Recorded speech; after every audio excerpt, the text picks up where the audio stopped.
உரிமைகளை கூட இன்று சுத்தமாக பறித்துவிட்டு தொழிலாளருக்கு உரிமை இருக்குதா இல்லையா, முன்னையாவது பேப்பரில் இருந்தது, சட்டத்தில் இருந்தது, பேப்பரில் எழுதி வச்சுருந்தாங்க.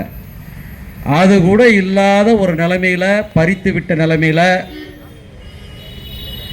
44 சட்டங்கள், வெவ்வேறு வகையான தொழிலாளர் நல சட்டங்கள் என்று ஏதோ அறக்குறையாக கொடுத்து பேப்பரில் எழுதியிருந்த உரிமைகள், அதுவும் இன்று பறிக்கப்பட்டு 4 சட்டங்களாக சுருக்கிவிட்டு குறுக்கிவிட்டு ஒடுக்கப்படுகின்ற கார்ப்பரேட் நலன் சட்டங்களாக இன்று வந்து நடைமுறைக்கு வந்த பிறகு இந்த மே நாள் கொண்டாடப்பட வேண்டிய நாளா, இல்லை நாம் உரிமையை மீட்டெடுப்போம் என்று சூளுரைக்கும் நாளா? இந்த 140வது தோழர் புகழவேலன் சொன்னாரே, தோழர் புவனசேகர் சொன்னாரே, பல தோழர்கள் சொல்லிவிட்டு போனதை சொன்னார்களே, எங்கே தொடங்கினோமோ அங்கேயே இருக்கிறோம். இதுதான் தொழிலாளி வர்க்கத்தினுடைய இன்றைய நிலை. இதுதான் இந்திய மக்களின் நிலை. இதுதான் உலக தொழிலாளர்களின் நிலையும் கூட. என்ன, அன்று சிகாகோ நகரிலே 8 மணி வேலை நேரத்துக்காக உயிர் கொடுத்த தியாகிகளுடைய நினைவு, அவருடைய லட்சியம் எல்லா ஆட்சியாளர்களாலும் கீழே புதைக்கப்பட்டிருக்கிறது.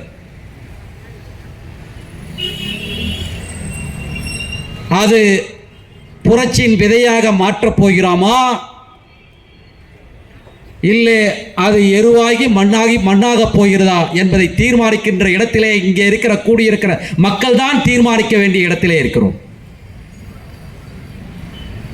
நாம் இதை எழுச்சியின் நாளாக மாற்ற வேண்டும் என்றால், நாம் இன்று சந்தித்துக் கொண்டிருக்கிற பிரச்சனையை தெரிந்து கொள்வது மட்டும் பிரச்சனை அல்ல. இன்று உலகம் ஒரு மௌன நிலையிலிருந்து எழுச்சியை நோக்கி தொடங்கி இருக்கிறது.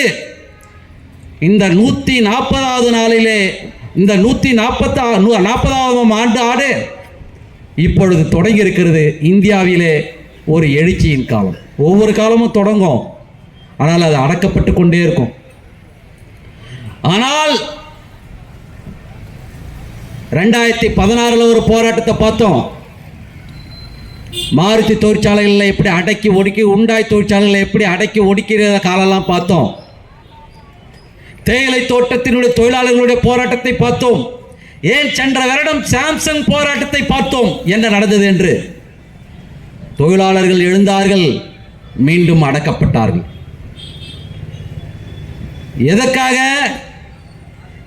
அவர்களுக்கான வாழ்வாதாரத்துக்கு போனஸ் கோரிக்கை, இல்லை சில சலுகைகளுக்கான கோரிக்கை எழுந்து கொண்டிருந்தது. ஆனால்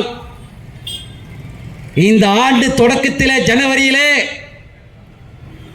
தொழிலாளர்களுடைய கோரிக்கை தன்னிச்சையாக இந்தியாவிலே புறப்பட்டு எழுந்திருக்கிறது. தொழிலாளர்கள் இன்று எல்லா உரிமைகளையும் பறிக்கப்பட்டிருப்பதை நிஜத்தில் உணர்ந்திருக்கிறார்கள். ஜனவரி 14ஆம் தேதி உத்தரப்பிரதேசத்திலே ஓப்ரா பவர் பிளான்ட்டில் தொடங்கிய போராட்டம், பீகாரிலே பானிப்பட்டிலே, அங்கே எல்என்டியிலிருந்து எல்லா தொழிற்சாலைகளும் இன்று அங்கு தொடங்கியது. என்ன வித்தியாசம்? இதுவரையில் போனஸுக்காகவும் சில சலுகைகளுக்காகவும் போராட வேண்டிய நிலையிலிருந்து 8 மணி நேரம் வேலை நேரத்திற்காக குரல் எழுப்பி அது பல மாநிலங்களுக்கு பரவி இருக்கிறது என்பதுதான் இன்று தொழிலாளருடைய எழுச்சி மிகுதி ஒரு தொடக்கத்தை பார்த்து கொண்டிருக்கிறோம். பானிப்பட்டிலே 8 மணி நேர வேலைக்காக இன்று தொடங்கி இருக்கிற வேலை, அது தொடர்ந்து உத்தரப்பிரதேசத்திலே பற்றி இருக்கிறது, குஜராத்திலே பற்றி இருக்கிறது, ஹரியானாவிலே பற்றி இருக்கிறது. ஒரு பக்கம் வேலை நேரம் 8 மணி நேரத்திற்காக, இன்னொரு பக்கம் குறைந்த ஊதியம், வாழவே முடியாத அடிமை உழைப்பு, காலநிலை காலத்தில் கூட இல்லாத ஒரு கொடுமை. என்னையா, ஒரு விலங்கை விட மோசமாக வாழுகின்ற நிலைமைக்கு மக்களை தள்ளி இருக்கிறதே, இது இந்தியாவின் வளர்ச்சியா? இதை கேள்வி கேட்க வேண்டாவா? தோழர் புவனசேகர் சொன்னாரே, 12,000 சம்பளம் வச்சுட்டு எப்படியா ஒரு மனுஷன் வாழ முடியும்? 10 வருஷமா 20 வருஷமா அதே 10,000 12,000 இதுதான் வாழ்க்கை. 20 வருஷத்துல விலைவாசி எவ்வளவு மின்னை முட்டும் அளவிற்கு மாறி இருக்கிறது என்பது நமக்கு தெரியாதா? தோழர்கள் சொன்னார்களே, 300 ரூபாயில தொடங்கிய கேஸ் விலை இன்னைக்கு 1000 ரூபாய்க்கு தொட்டு இருக்கிறது. சம்பளம் 2,000 ரூபாய் உயர்ந்திருக்கிறது. கேஸ் விலை மட்டும் இல்ல, வாடகை அன்னைக்கு 1000 ரூபாய் 2,000 ரூபாயில ஏதோ ஒரு சின்ன ரூம்ல இருந்துட முடியும். இன்னைக்கு 3,000 ரூபாய் 4,000 ரூபாயில பல பேர் குடியிருக்கிற குடியிருப்புகளாக மாறி இருக்கிறது. ஒரு டஞ்சன் வாழ்க்கையை போய் பாருங்க. ஏன் இங்க சுத்தி இருக்கிற உரக்கடத்தை சுத்தி இருக்கிற பகுதியில் போய் பாருங்க. இதுதான் இந்தியாவின் முழுவதும் இருக்கிற நிலைமை. நாம் பார்த்தோம் கொரோனா காலத்தில் தொழிலாளர்கள் சாரியாக லட்சக்கணக்கில் ஒவ்வொரு இடத்திலும் புலம்பெயர்ந்து காலை பிஞ்சி ரத்தம் வழிந்து கொண்டிருக்கிற குழந்தைகள் பெண்கள் நடந்து திருப்பி ஊருக்கு போறதை பார்த்தோம். என்ன, அவர்களுக்கெல்லாம் வாழ வழி தெரியாமல் எல்லா மாநிலங்களுக்கு போய் ஏதாவது விடிவு கிடைத்து விடுமா என்ற நிலையிலே போய் பிழைப்பிற்காக வெளியே போனவர்கள். போய் வேலையை தேடினா கூட முதல்ல வேலையே இல்லை. இன்னைக்கு இருக்கிற வேலையின்மை நினைச்சு பார்க்க முடியாத அளவுக்கு கொடுமையா இருக்குது. கிடைச்ச வேலையும் ஒரு உருப்படியான கூலி இல்லை. பட்டினியில சாவுகின்ற நிலைமைக்கு ஒரு கூலியை கொடுக்கின்ற ஒரு நாடு சொல்றான், நாம பெரிய நாடாக மாறிவிட்டோம். உலகத்தின் மிகப்பெரிய பொருளாதார நாடு நாங்கள், 4வது பொருளாதார நாடு. இன்னும் சில நேரத்தில் 2வது பொருளாதார நாடாக மாறுவோம். 3வது ஜெர்மனியை முந்திவிட்டோம். இப்படியெல்லாம் வாய் சவடால் அடித்துக் கொண்டிருக்கிறார்களே. நம் வாழ்க்கையின் தரம் பட்டினியிலும் பசியிலும் 12,000 கூலிக்கும் நாம் அடித்துக் கொண்டிருக்கிறோம். அதுவே உத்தரவாதம் இல்லாத வாழ்க்கை. Contract labour. நாம் கான்ட்ராக்டில் என்ன வாழ முடியும்? இன்னைக்கு கூலி இருக்குது, கேள்வி கேட்டா முடிஞ்சு போச்சு கதை. இந்த நிலைதான் இன்று பாணிப்பட்டிலே பரவுண்ணி தொடங்கி பாணிப்பட்டிலே அது உச்சகட்டத்தை அடைந்து சூரத்திலே இன்று மிகப்பெரிய போராட்டங்கள் தொடர்ந்து நடந்து கொண்டிருக்கிறது. ஹரியானா, குஜராத் இப்படி பல இடங்களில் நடந்து கொண்டிருக்கிறது. உத்தரப்பிரதேசத்தில் நொய்டாவில் 40,000 தொழிலாளர்கள் எழுந்து போராடி இருக்கிறார்கள். 5,000 தொழிலாளர்கள் சிறைக்கு அனுப்பப்பட்டிருக்கிறார்கள். 1000 தொழிலாளர்களுடைய நிலை என்ன என்று இதுவரையும் தெரியாது. அந்த அளவுக்கு தன்னியல்பாக தன்னிச்சையாக எழுந்தும் போராடும் நிலைக்கு இன்னைக்கு தொழிலாளர்கள் தள்ளப்பட்டிருக்கிறார்கள். ஒரு பக்கம் தொழிலாளர்கள் எழுச்சியின் நிலை நமக்கு நம்பிக்கை அளிக்கிறது. இன்னொரு பக்கம் அதற்கு தலைமை அளிக்க முடியாத ஒரு அரசியல், ஒரு கீழ்நிலையான நிலைமையும் நம்மளுடைய நிலைமை அச்சத்தை உருவாக்குகிறது. ஏனென்றால் இந்த எழுச்சியை அடுத்த கட்டத்திற்கு கொண்டு செல்வதற்கு அந்த தொழிலாளர்களை அமைப்பாக்கி உண்மையான இந்த போராட்டத்திற்கு எதற்கு காரணம் என்பதை அவர்களுக்கு கற்றுக் கொடுத்த அரசியல் போராட்டமாக மாற்ற வேண்டிய இடத்தில் நாம் இருக்கிறோம். ஏதோ ஒரு இடத்தில் நடக்குதுன்னு நினைக்காதீங்க. சிக்காகோவில் 50 தொழிலாளர்கள் அன்னைக்கு கிளர்ந்தெழுந்த போராட்டம் தான் இன்று உலகம் முழுவதும் பேசப்படுகின்ற போராட்டமாக கிளர்ந்தெழுந்தது. அதேதான் இன்று இந்தியாவினுடைய இதய பகுதிகளே தொடங்கி இருக்கிற இந்த தொழிற்சங்கத்தினுடைய தொழிலாளர்களுடைய போராட்டம் ஒரு அரசியல் எழுச்சியாக இந்த மோடி ஆட்சியை வீட்டுக்கு அனுப்பும் ஒரு வழியாக மாற்றி அமைக்கப்பட வேண்டும். அதற்கு நாம் என்ன செய்ய போகிறோம்? நாம் எந்த பிரச்சனையை சந்தித்துக் கொண்டிருக்கிறோம்?